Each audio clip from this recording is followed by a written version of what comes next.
오늘은 누가복음 13장 22절에서 30절 좁은 문의 비밀이라 하는 제목으로 말씀을 나누도록 하겠습니다. 예수님께서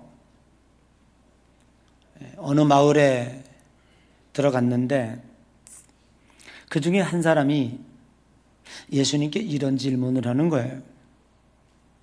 구원받을 사람이 적습니까? 라고 물은 거예요. 그런데 왜 하필이면 질문을 하더라도 구원받을 사람이 많습니까? 이렇게 물어봐야지. 왜 구원받을 사람이 적습니까? 라고 물어봤을까? 질문한 사람의 심리 속으로 들어가 보면 구원받는 것에 대해서 굉장히 불안감이 있었던 것 같아요. 내가 과연 구원받을 수 있을까? 이대로 죽으면 천국에 갈 수 있을까? 라는 생각을 굉장히 많이 했던 것 같고요. 그리고 그 구원받는 일이 많은 사람들이 들어갈 수 있는 것인지 아닌지에 대한 그 숫자에 집착하고 있다고 하는 것은 굉장히 구원에 대하여 심각하게 고민하고 있는 것만은 사실일 것입니다. 또 한편으로 보면 나 자신이 구원받을 수 있을까라고 하는 것을 생각하기도 했지만 저 사람들은 구원받지 못할 것 같아. 그런데도 저렇게 구원받을 사람처럼 자기들 스스로가 확신을 갖고 이렇게 하고 있는데 예수님 생각은 어떠실까? 저런 무리들이 다 구원받을 수 있을까라고 하는 그러한 내용도 그 질문 안에 들어가 있지 않을까 하는 생각을 갖습니다. 그러나 예수님은 구원에 대하여 입으로 주여 주여 하는 자가 다 천국에 들어갈 것이 아니라 하나님의 뜻대로 하는 자라야 들어갈 것이라고 성경에 수차례 말씀을 했습니다. 여러분, 이 구원이라고 하는 것은 우리 기성교단에서는 많이 그렇게 크게 다루지 않고 있습니다. 오늘 저는 이 본문의 말씀을 통해서 설교하고 싶은 그 내용 가운데 구원이라고 하는 것들이 사실 구원은 두 가지가 있습니다. 하나는 정말 영론적인 구원입니다. 내가 죽으면 가야 하는 그곳, 영생할 수 있는 저 천국에 대해서 그걸 우리는 구원이다 라고 얘기하고 있죠. 그런데 우리 예수 그리스도를 믿는 성도들의 구원은 그것뿐만 아니라 오늘 이 삶 속에서 이루어지는 구원, 즉 하나님의 뜻이 이 땅에 실현되어지는 것. 그래서 하나님의 나라가 여기 있다 저기 있다 할 것이 아니라 너희 마음속에 있느니라 했던 것처럼 우리가 주님을 따라가는 이 삶 속에서도 하나님의 구원을 경험해야 한다고 하는 사실입니다. 그래서 제가 말씀하고 있는 이 설교의 내용 가운데 이 두 가지 의미가 다 포함되어 있다고 하는 것을 전제하면서 여러분들이 말씀을 들으면 매우 도움이 될 수 있을 것입니다. 오늘 구원이라고 하는 것에 대하여 예수님은 여러 가지의 의미를 내포하고 있는데 구원은 누구나 다 받는 것이 아니다라고 하는 것이고요. 그리고 구원은 쉽게 받는 것이 아니라는 것입니다.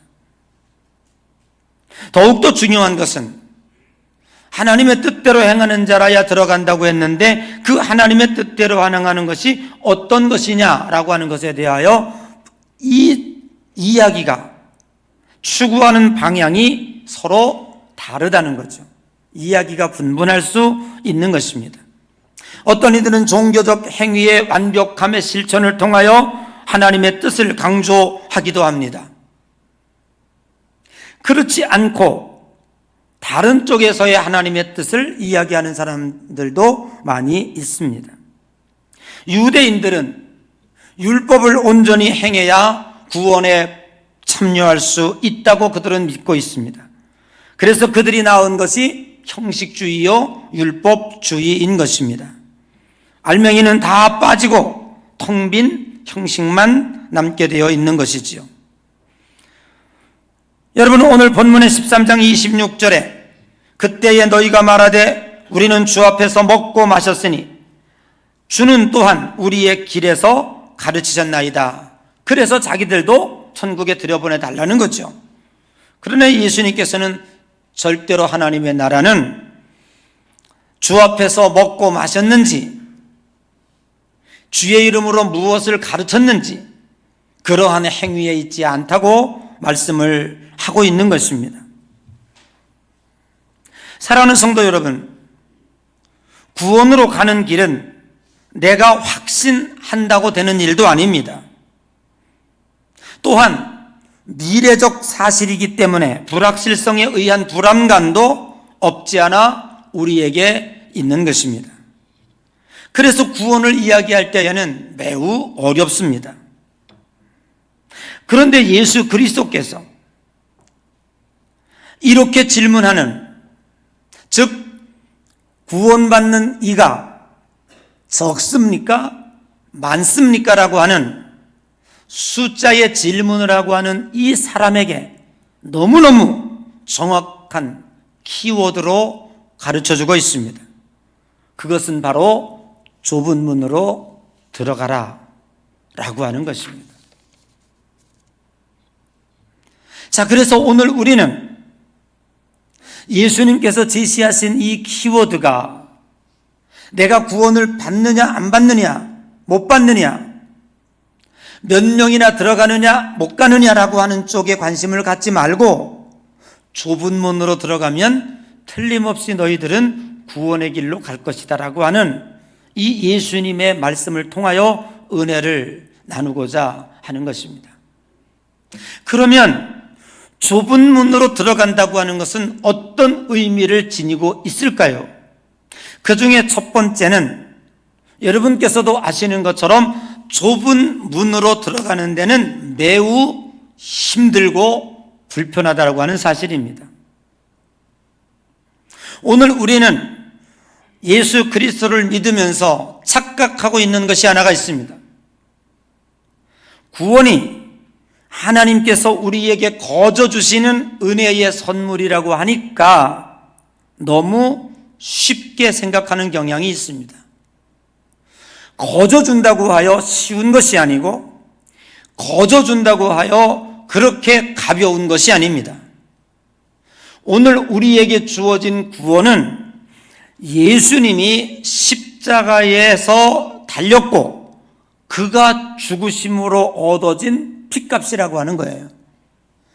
내 능력과 내 의지와 내 노력으로 안 되었기 때문에 거저 준 것이지, 그게 쉬웠기 때문에 거저 주었다라고 말하기는 어렵다고 하는 사실이죠. 모든 종교가 다 마찬가지인 것처럼 여러분도 예수 그리스도를 믿기 전에 내가 예수 믿어봐야 되겠다, 나 교회 가서 신앙을 좀 가져볼까, 이런 생각을 하고 여러분들이 다 교회 들어왔는데, 교회 들어오기 전에 가졌던, 그리고 모든 종교인들이 갖는 마음은 어떤 마음입니까? 신앙생활을 함으로 인해서 좀 더 편안한 삶을 살아가기를 기대합니다. 내가 종교를 갖기 전에보다 종교를 가진 이후에 바라는 건 뭐냐면 조금 더 내가 행복해졌으면 좋겠다. 그렇죠? 내 힘과 내 능력으로 너무너무 안 되는 일이 많습니다. 나는 연약합니다 하는 것마다 실패를 볼 수밖에 없습니다. 그래서 누군가의 힘을 빌려야 되는데 전능자의 힘, 즉 하나님의 힘을 빌려서 내 인생에 좀 도움을 받았으면 좋겠다. 그런 기본적인 마음들이 다 우리 밑에 깔려 있습니다. 그런데 막상 교회에 들어와서 신앙생활 하다가 보니까 내가 기대했던 것과는 그렇게 크게 부합되지 않습니다. 말씀은 들으면 들을수록 어려운 일이 있는데, 네가 나를 따라오려거든 네 십자가를 지고 십자가를 벗어놓으려고 왔는데 지라고 그러고요. 내가 행복해지려고 왔는데 너 자신을 부인하고 따르라네요. 그리고 자꾸만 설교 가운데 좁은 문으로 들어가라고 좁은 길로 가라 그러네요. 사실 안 믿을 때보다 더 불편해졌어요. 신앙생활하는 것이 자유롭지 못해요. 이 사람 저 사람 눈치도 봐야 돼요. 어쩌다가 교회 안 가는 날이면 득달같이 속장이 전화 와요. 핑계대는 것도 한두 번이지, 거짓말하는 것도 한두 번이지, 에라 모르겠다 이럴 바에는 때려치자, 이것저것 다 싫으니 그냥 내 편한 대로 살겠다 하면서 교회를 떠난 이들이 부지기수라는 거예요. 그래도 오늘 남아있으니 여러분이 복받은 자예요. 멍청해서 남아있었나? 그렇지 않습니다. 여러분, 성경에 여러 가지 밭의 비유를 이야기하고 있습니다. 하나는 길가밭입니다. 그냥 무관심 속에 버려진 씨앗과 같은 거고요. 또 하나는 돌짝밭입니다. 깊이 들어가기 싫습니다. 그냥 살짝 싹이 났다가 어려움이 오니까 금방 말라버리는 그러한 신앙의 소유자들이고요. 또 하나는 가시떨기밭입니다. 싹이 잘 자라는데 재리의 유혹과 욕심에 부딪힙니다. 내 욕심에 반하게 됩니다. 그것을 이기지 못해서 결국 열매를 맺지 못하는 그런 나무입니다. 그러나 어기한된 여러분들은 옥토밭이 되어 그 모든 것들을 다 돌도 던져버리고 가시도 불태워버리고 그리고 순종하는 옥토밭이 되어 오늘 30배, 60배, 100배의 결실을 향하여 나가고 있는 줄로 믿습니다. 그런데 사실은 어떻게 보면 무엇이 좁은 문인지 무엇이 넓은 문인지 정확하게 있다면 좋을 텐데 그렇지 않을 때가 많습니다. 오늘 그것을 몇 가지 제시해 보기로 하죠. 여러분, 좁은 문과 넓은 문의 선택의 기준은 항상 우리들에게는 선택의 시점이 다가와요. 그때 구원의 길로 가느냐 실패의 길로 가느냐 거기에서 내가 선택할 때부터 달라지게 되는데, 주님은 좁은 문을 선택하면 구원의 길이고 넓은 길을 선택하면 넓은 문으로 들어가면 거긴 실패의 길이라고 오늘 얘기하고 있습니다. 그런데 좁은 문은 어떤 문이냐? 쉬운 길보다도 어려운 길을 택할 때 거기가 좁은 문이에요. 빨리 가는 길보다 조금 느리게 천천히 가는 길이 거기가 좁은 문이에요. 여러분, 좁은 문은 빨리 통과하려고 그러다가 머리 깨집니다. 넓은 문은 뻣뻣이 서서 뛰어갈 수 있습니다. 그러나 좁은 문은 그렇지 못합니다. 좁은 문은 눈에 보이는 것보다 보이지 않습니다. 그래서 어렵습니다. 여러분의 인생을 돌아보면 내가 어느 때에 실패했을까? 어느 때에 물질을 손해보고 건강을 손해보고 어느 때에 삶의 함정에 빠져서 허덕였을까? 생각해 보면 쉽게 가는 길을 선택했을 때 실패했습니다. 느리게 가는 쪽보다도 어떻게 하면 빨리 갈까 하는 길에 욕심에 붙잡혀 가다가 함정에 빠졌습니다. 그래서 물질을 많이 손해보기도 했고 건강을 잃은 적도 있고 인생의 고단함을 경험한 적도 있던 것입니다. 여러분은 성경에 보면 430년 동안 종살이하는 이스라엘 백성들을 하나님께서 구출해냅니다. 그리고 첫 번째 맞닥뜨린 어려운 시험이 홍해라는 것이었습니다. 뒤에서는 애굽 군대가 달려오죠. 앞에는 시퍼런 홍해가 출렁거리고 있습니다. 그런데 이게 웬일입니까? 기적이 일어났어요. 홍해가 쫙 갈라집니다.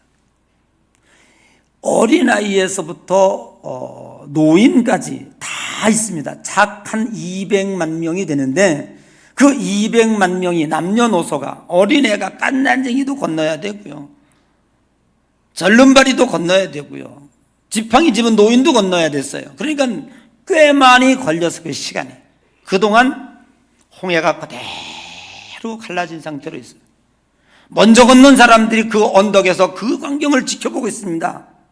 마지막 끝까지, 노약자까지 딱 건너오고 나니까 어떻게 됐습니까? 뒤따라 오던 애국 군대가 그 바다에서 잡으려고 오다가 그 홍해가 합쳐지는 바람에 수십만 명의 애국 군인들이 수장되는 모습을 누가 지켜봐요? 이스라엘 사람들이 지켜보고 있는 거예요. 그때 이들 머릿속에는 무슨 생각? 도대체 하나님은 누구신가? 두 번째 질문은 뭐예요? 왜 우리는 살리시고 저들은 죽이시는가? 이것이 그들에게는 큰 문제였습니다. 그리고 하나님에 대하여 감사하고 기뻐했습니다. 그런데 이 기쁨은 옮아가지 않았어요. 자, 홍해를 딱 건너자마자, 지정학적으로 지도를 놓고 보면 더 정확할 텐데요, 여러분 머릿속으로 상상해 보십시오.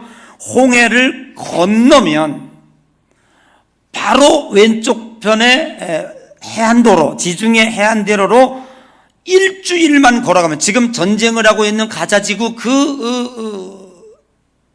아주 짧은 거리예요. 일주일만 걸어가면 가나안 땅에 직행할 수 있는 거예요. 그냥 가면 돼요. 그런데 하나님은 그 쉬운 길, 그 넓은 길, 그 빠른 길로 이들을 보내지 아니하고 오른쪽 신광야 사막으로 보냅니다. 한참을 걸어가는데 이제 피난 나갈 때 가지고 왔던 음식 다 먹어버렸죠. 물도 다 먹어버려서 목이 말라 죽어 떼양빛 때 막 난리치죠. 그래가지고 첫 번째 만났는데 우물을 만났는데 말아요. 우물이 너무 써서 못 먹어요. 이스라엘 백성들은 입에서 뭐가 나? 불평과 원망이 나오기 시작하죠. 그리고는 얼마만큼? 40년을 장장 광야길을 뺑글뺑글 돌리십니다. 만약에 지금 역사를 돌이켜볼 때 이스라엘 백성들이 원하는 것처럼 홍해를 건너자마자 빠른 길, 쉬운 길, 넓은 길로 이들을 들여보냈다면 가나안 땅에는 쉽게 들어갈 수 있을지 모르지만 아마도 유대 민족은 이 지구상에서 이미 수천 년 전에 사라졌을 거예요. 그렇지 않습니까? 그러나 광야 쪽으로 가서 40년의 광야를 시작하는 동안에 거기서 하나님을 만났고 거기서 십계명을 받았고 거기서 체험을 하게 된 거예요. 하나님의 놀라운 신앙을 체험을 하게 된 거예요. 그리고 다져진 믿음과 신앙으로 가나안에 들어가서 거기서 오늘날 장구한 민족이 될 수 있었다고 하는 사실이죠. 우리 40주년을 맞습니다. 여러분들은 다 아시겠지만 제가 40년 전에 이 교회를 개척할 때 일이 생각이 나죠. 신학교를 졸업했습니다. 여주에 계신 아버님이 따르릉 전화가 왔어요. 내려와라. 이제 졸업했으니까 이제 목회 나가야지. 작은 교회지만 그래도 그럴싸한 교회 선을 봤어요. 그랬죠. 부름받아 나서니 어디든지 가오리다. 초막이나 궁궐이나 내 주에서 모신 것이 그 어디나 하늘나라. 그때 가슴이 펄펄 끓는 때고 그때 자꾸 크고 가릴 게 뭐 있어요? 눈두렁 매고 순교하는 게 제 꿈과 희망이었다고 고백하고 목사 시작했는데 뭐가 문제 두렵겠습니까? 가야죠. 부르니까 가야죠. 네 하고 올라왔어요. 올라오자마자 집에 들르지도 않고 제가 금은교회 교육전사에 하고 있었는데 그냥 사택에 문 열고 들어가요. 왜냐면 보고를 드려야 되니까, 가야 떠나야 되니까. 그리고 똑똑 두들겨서 문 열고 들어갔어요. 사모님하고 목사님하고 마침 점심 식사를 하시고 난 다음에 이제 후식으로 그때 이제 배를 깎아 드시고 계시더라고요. 김 전사 왜 왔어? 제가 지금 시골에서 올라오는 중입니다. 그래서 제가 신학교를 졸업했는데 여주에 교회가 하나 났답니다. 제가 다음 주에 부임을 해야 될 것 같아요. 목사님 사모님 나 그렇게 깜짝 놀라고 처음 봤어요. 깜짝 놀랐어요. 왜 놀라시나? 그랬더니 저한테 하는 말이, 김 전사 지금 말이야 막 우리 집사람하고 자네 얘기하고 있었어. 우리 김전사 졸업했으니까 우리 교회 이름으로 개척을 시켜줘야지. 예? 그 얘기를 막 나누는 중에 내가 들어왔. 하나님은요 진짜 장난꾸러기 같아요. 예? 한 길만 주시면 되지 꼭 두 길 주시고요, 완전 좀 연극 작가처럼 클라이막스를 만들어내시나요? 어떻게 그렇게 타이밍을 그렇게 주실까요? 목사님 사모님이 이 얘기 끝난 후에 며칠 후에 갔다가 대도 되죠. 그 순간에 나를 들여보내가지고 그 얘기를 듣게 하는 거예요. 그때부터 고민이 생긴 거예요. 하나님께 기도해서 어떻게 해야 될까? 그래서 이제 전화를 드렸죠. 여주에 계신 아버님한테. 여기 담임 목사님이 개척을 하시라네요. 그랬더니 버럭 화를 내시면서, 야, 개척은 아무나 하냐? 넌 안 돼. 왜 안 돼요? 개척은 이천성 목사님 같은 분이나 하는 거야. 왜냐하면 개척교회에 오는 사람은 성질이 더럽기 때문에, 그리고 실패한 분들이 많이 오기 때문에 성격도 그저 감당할 수 있어야 되고, 개척하는 사람은 은사도 받아야 돼. 병도 고치고. 너 그거 못하잖아. 나 지금 하는데 하나님의 이름으로 하잖아. 그잖아요. 안 돼. 그래서 안 된다는 거. 그래요, 안 돼요. 어떡하죠? 기도하는데 아버지 말씀이 늘 떠오르는 거예요. 개척이 어렵다는데. 그때 막 펄펄 끓는 믿음이었으니까 아무리 기도해도 하나님이 이 길 가라 저 길 가라 안 하시더라고요. 좀 했으면 좋겠는데, 야, 여주로 가라 개척해라 둘 중에 결정해 주세요 해도 안 하셔. 끔찍도 안 하셔. 근데 제 마음속에 들리는 게 뭐냐면 자꾸 개척이 어렵다, 개척이 어렵다, 그 얘기만 들리는 거예요. 그러면 저는 어떻게 결정해야 되겠어요? 제가 그때 당시에 이 설교를 알았던 사람도 아니에요. 그런데 제가 결정한 건 뭔지 아세요? 이거예요.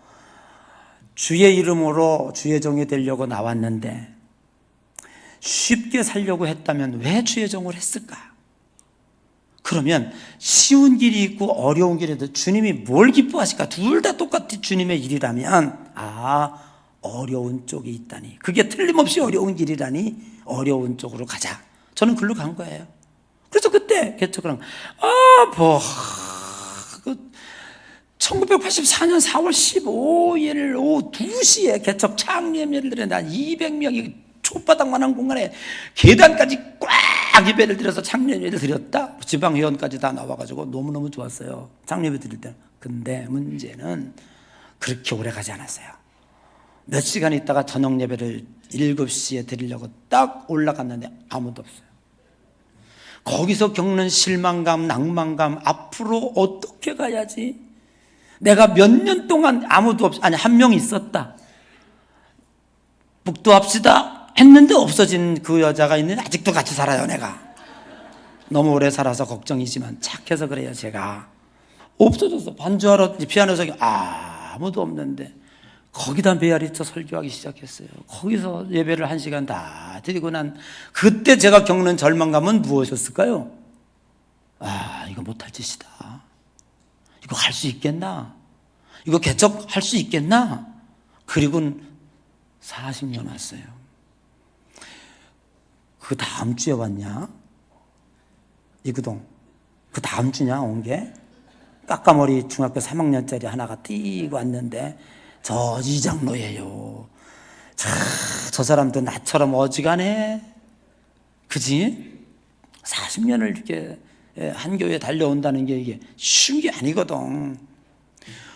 그리고 왔어요. 여러분, 제가 생각해 보았습니다. 나는 별로 잘한 게 별로 없지만 그때 참 선택 잘했다. 내가 쉬운 길을 선택했다면 지금 어디가 있을까? 뭐 하고 있을까? 그냥 정치적인 목사 됐겠지? 여기저기 기웃거리면서 뭐 더 좋은 교회에 있으면 이리 갈까 저리 갈까 했겠지? 그리고 교인들 눈치 보면서 달콤하고 아름다운 것만 비유 맞추기만 했겠지? 그게 무슨 목사예요? 근데 개척을 하니까 그렇지는 않았어요. 여러분, 독일의 신학자 디트릭 보네퍼는 이렇게 얘기했습니다. 값싼 은혜가 오늘날 교회의 가장 큰 원수다. 우리는 이 값싼 은혜와 싸워야 한다라고 이야기를 했습니다. 성도 여러분, 쉬운 길이 있고 어려운 길이 있다면 주님은 우리들에게 어디로 가라 얘기하지 않아요. 다만 좁은 문으로 들어가라, 좁은 길로 가라 라고만 합니다. 그러면 그 좁은 문은요, 힘든 걸 택하세요. 어려운 일이 있고 쉬운 길. 요즘의 교인들은요, 너무 편한 걸 좋아해요. 그러니까 교회가 힘이 없는 거예요. 여러분, 쉽게 가려고 하지 마세요. 빠르게 가려고 하지 마세요. 그러다가 큰 봉변 당합니다. 꼭 어려운 길 택하시고 힘든 일 택해 보십시오. 거기에 은혜가 있고 거기에 축복이 있는 줄로 믿습니다. 여전히 우리는 힘들고 어려운 길을 걸어갑니다. 2025년도가 여러분에게 밝게 기다리고 있지 않아요? 최소한 6개월, 더 길면 1년, 아니 더 길면 1년 이상 우리는 이 수렁에서 이 민족은 빠져나올 수 없을 거예요. 세상 사람들은요, 넓은 길로 가려고 그래요. 남들이 많은 사람들이 가는 길을 따라가는 게 더 세상이에요. 그러나 주님은 그렇게 말하지 않았어요. 좁은 길로 가래? 사람들이 가지 않는 적은 길로 가래요. 지금은 아무도 가려고 그러질 않아요.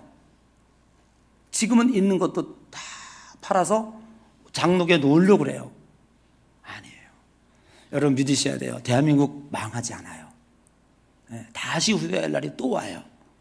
이것이 오늘 우리들에게 주시는 하나님의 지혜임을 여러분이 믿으시기를 바랍니다. 믿음을 가지세요.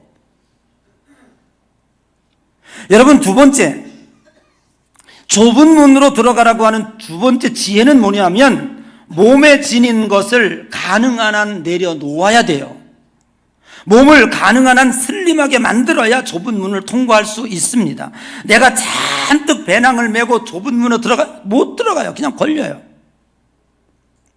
베르벨 바르데스키라고 하는 사람이 버려야 할 것과 남겨야 할 것이라고 하는 책을 썼어요.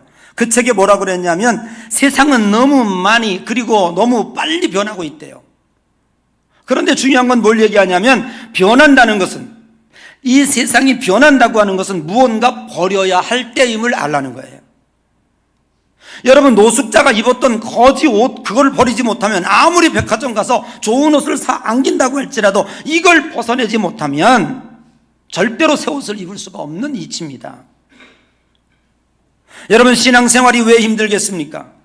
과거에 습관화되었던 것, 예수 믿기 전에 나를 실패로 이끌었던 행동들과 그 모습들을 버려보지 못하기 때문에 신앙이 힘들다는 거예요. 신앙이 안 힘들다고 하는 사람은요, 주님이 주시는 새 옷을 입은 사람이에요. 신앙은 절대로 힘들지 않아요. 고린도후서 5장 17절에 그런즉 누구든지 그리스도 안에 있으면 새로운 피조물이라 이전 것은 지나갔으니 새 것이 되었다라고 말씀하고 있습니다. 인생은 끝없고 움직임과 변화의 연속입니다. 개인적인 성장은 성장과 소멸의 반복임을 우리는 깨달아야 됩니다. 여러분이 가지고 있는 이 세포가 어머니가 가지고 있던 그 야리야리한 세포를 그냥 가지기를 원한다면 여러분은 절대로 성장하지 못하고 어른이 되지 못하고 지금 그 자리에 머mus을 것입니다. 여러분은 지금 자고 나면 머리카락이 수북이 빠져요. 그거 아깝다고 이거 안 빠지도록 머리 붙잡고 사는 사람 있습니까? 머리가 빠진다는 얘기는 새 것이 난다는 얘기예요. 그러므로 우리는 빠지는 머리 붙잡고 안타까워하지 말고 새로 날 머리를 어떻게 아름답게 만들까, 여기에 관심을 가져야 된다는 것입니다. 승리하는 사람은, 하나님이 축복하는 사람은 변화가 주는 메시지를 잘 이해하는 것입니다. 어려움이 왔다고 하는 것은 내가 가지고 있는 무거운 짐을 내려놓으라는 뜻이에요. 그래서 내가 승리하지 못하고 내가 성공하지 못하는 것입니다. 신앙생활의 진정한 의미는 여러분 내려놓으십시오. 그 훈련하는 겁니다. 자기에게 익숙한 것을 놓아주기를 바랍니다. 내가 움켜쥐고 있는 것을 풀어내시기를 바랍니다. 네 가지 질문 한번 해볼까요? 내가 놓아주기 가장 힘든 것은 여러분 무엇입니까 지금? 그거 놓으십시오. 두 번째 질문 해볼까요? 지금 내가 양손에 움켜쥐고 이거 아니면 나 죽어 하는 거 있습니까? 그건 놓으십시오. 그리고 내 인생에서 쉽게 놓을 수 없는 중요하다고 하는 문제 있습니까? 그거 버리십시오. 무엇인가 놓아주기를 위해서 여러분들은 얼마나 힘들고 얼마나 고통스럽습니까? 그러나 그 이후에 찾아올 변화의 축복을 기대하면서 믿음으로 나아가는 여러분 되십시오.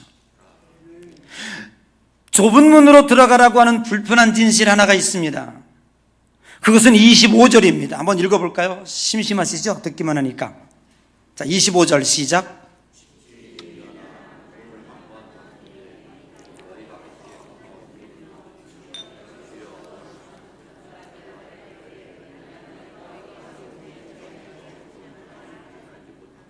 이게 무슨 얘기입니까?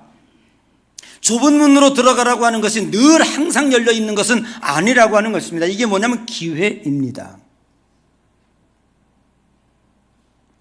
여러분, 좁은 문으로 선택하며 들어갈 수 있는 이 기회는 여러분에게 항상 열려 있지 않습니다. 언젠가 문이 닫히고 나면 그때 와서 문을 열어주소서. 항상 실패하는 자는 기회를 놓치고 뚫고 해요. 그러나 성공하는 사람은 열려져 있을 때 들어가는 거예요. 여러분, 구원의 문은 닫히는 시간이 있다는, 그걸 가리켜서 종말이라고 얘기해서 우리는 두 가지 종말을 경험합니다. 하나는 개인적 종말이 있고 두 번째는 역사적 종말이 있습니다. 역사적 종말은 주님의 재림입니다. 주님의 심판입니다. 궁극적인 영생에 들어가는 하나님 나라의 문이 열려지는 그 문입니다. 그러나 우리들에게는 그것만 있는 것이 아니라 개인적인 종말이 기다리고 있습니다. 힘이 떨어집니다. 병듭니다. 언젠가 죽습니다. 죽음이라고 하는 것이 멀리 있는 것처럼 생각하지만 젊고 늙고가 상관없어요. 언제나 죽음은 내 앞에서 문 닫을 생각을 하고 있는 거예요. 그 문이 한번 닫힌 후에 껄껄하면 무슨 소용이 있겠습니까? 아무 소용이 없다고 하는 얘기를, 지혜를 지금 주님 우리들에게 가르쳐주고 있는 거예요. 노아의 방주를 생각해 보십시오. 한순간에 되어진 것이 아닙니다. 120년의 시간을 주었습니다. 순간에 닫혔습니까? 아니죠. 그런데 창수가 나고 비가 나고 노아의 방주의 문이 닫히니까 그때 세상 사람들이 몰려와서 문 좀 열어달라고. 아니요. 그 닫힌 문은 밖에서 열 수가 없습니다. 안에서 열 수가 없습니다. 오직 하나님만이 여는 문이었습니다. 누가복음 16장 19절 이하의 부자와 나사로 비유고 있습니다. 천국에 갔어요. 하나는 지옥에 갔어요. 너무나 뜨거워서 물 한 방울만 입술에 대달라고. 여기는 그렇게 할 수 없다고 그랬어요. 그러면 나를 저 세상에 보는데 5 형제가 있는데 아직도 예수를 모르고 있는데 천국과 지옥이 있다, 예수 안 믿으면 지옥 간다는 말 한마디만 한번 내가 오겠습니다. 절대로 못 간다는 거예요. 거기는 선지자가 있고 모세가 있는데 그들의 말을 듣지 않으면 네가 살아간다고 할지라도 유령이 왔다고 하지. 여러분, 이게 믿음이요. 그래서 믿음은, 천국은 믿음으로 가는 거예요. 기적으로 가는 게 아니에요. 여러분, 여기서 무슨 예수님이 다시 살아왔다고 그런다고 믿어요? 안 믿어요. 안 믿는 사람은 죽어도 안 믿어요. 여러분, 그 믿음 가진 여러분이 복된 줄로 믿으시기를 주 이름으로 축복합니다. 그래서 보지 못하고 믿는 자가 복되도다. 성경은 그런 거예요. 여러분, 기억하십시오. 이 불편한 진실 앞에서 여러분 어떻게 하실 것입니까? 오늘 주님은 우리들에게 귀한 가르침을 주고 있어요. 천국은 몇 명이나 갑니까? 아니요. 몇 명이 중요한 게 아닙니다. 한 명이기 때문에 못 가고 70억이기 때문에 내가 가요? 그런 나라가 아닙니다. 천국은 누가 가는 거 아니? 좁은 문으로 들어가는 자가 갈 수 있다는 겁니다. 이 세상에서의 행복과 하나님이 주시는 축복을 누리는 삶의 구원을 누리고 사는 사람은 누굽니까? 그 사람도 바로 좁은 문으로 가는 사람입니다. 여러분, 좁은 문은요, 힘들고 어렵습니다. 우리는 늘 선택 문 앞에 서 있습니다. 선택할 때 여러분의 삶의 기준이 되는 것은 무엇일까요? 빨리 가는 쪽에 유혹을 받지 말고 일확천금 기대하지 마십시오. 힘들고 어려운 일이라 할지라 마다하지 마십시오. 거기가 바로 주님이 기다리고 손짓하는 장소임을 믿으십시오. 넓은 것이 주어졌을 때, 어쩌다가 1억 천금이 우리에게 왔을 때 거기에 마귀가 나에게 함정을 파고 기다리고 있다고 하는 사실을 여러분 꼭 기억하시고요. 이것이 그래도 내 설교가 이해가 안 된다면 오늘 밤 7시 50분에 제 7번을 들으시면 다리미 패밀리라는 방송이 되는데, 그 할머니 할아버지 그 며느리가 얼마나 100억을 숨겼다가 지금 낭패를 당하고 있는지 깊이 은혜를 받을 수 있을 것이고, 헌금은 다음 주에 교회 와서 꼭 하시기를 부탁을 드립니다.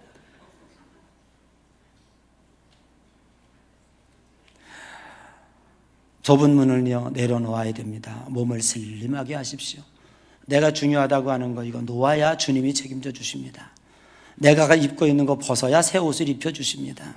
주님은 나를 그렇게 기다리고 있습니다. 세 번째는요, 불편한 진실이죠. 때가 있습니다. 기회는 아무 때나 주어지는 것이 아니고, 좁은 문은 오늘도 닫힐 수 있고 내일도 닫힐 수가 있습니다. 닫힌 후에 문 두드려보면 절대로 열릴 수가 없다고 하는 것이 성경의 진리입니다. 여러분에게 선택의 기로가 놓여져 있을 때 힘들고 어렵더라도 좁은 문으로 들어가십시오. 이미 선택한 여러분 잘 가십시오. 잘하셨습니다. 불평하지 말고 따라가다가 보면, 내가 선택한 중에 예수 믿은 게 진짜 제일 잘했다, 이렇게 할 날이, 지금도 그렇게 하고 계시겠습니다만은 그렇게 할 날이 올 줄로 믿습니다. 오늘 2024년, 그리고 대한민국이 전 세계 200개 나라 중에 정말 겪지 않아야 할 최고의 어두운 밤을 지나고 있는 이때에, 저 세상 사람들이 다 한숨 짓고 낙심하고 죽겠다고 아우성 치는 이때에 여러분은 희망을 가지십시오. 하나님은 시퍼렇게 살아계시고, 두 번째, 하나님은 절대로 이 민족을 버리지 않습니다. 하나님 앞에 눈물로 기도하는 1000만 명의 남은 자가 있기 때문에 그렇습니다. 지금은 좁은 문으로 들어갈 때입니다. 세상 사람들을 다 안 된다고 할 때 여러분은 된다 하십시오. 뭐든지 하십시오. 하나님이 주시는 기회임을 믿으시기 바랍니다. 그래서 온전히 이 말씀을 믿고 새로운 2025년, 조금 더 오늘 다 하지 못한 말씀은 1월 6일인가요? 5, 6, 7 5, 6, 7, 8 4일 동안 제가 자신 있게 얘기합니다. 아마 저도 여러분에게, 제가 수십 년 동안 신년 축복성의 강사가 돼서 예양교회 초청을 받아서 설교했지만, 제가 여러분에게 신년 축복성회를 인도할 수 있는 날이 그리 많지 않습니다. 나는 이번이 내 마지막이라고 생각하고 제목을 예수님 따라가기라고 정했어요. 예수님을 따라갈 때 어떻게 따라가야 되는 건지에 대해서 여러분 함께 같이 생각해 보려고 합니다. 기회 지나고 나서 나한테 와서 설교 좀 해주십시오. 문 두드려 봐야 그때 다 식당 문 닫혀버립니다. 이번에 꼭 은혜 받으시고 여러분 믿음 생활 승리하시기를 주의 이름으로 간절히 축복합니다.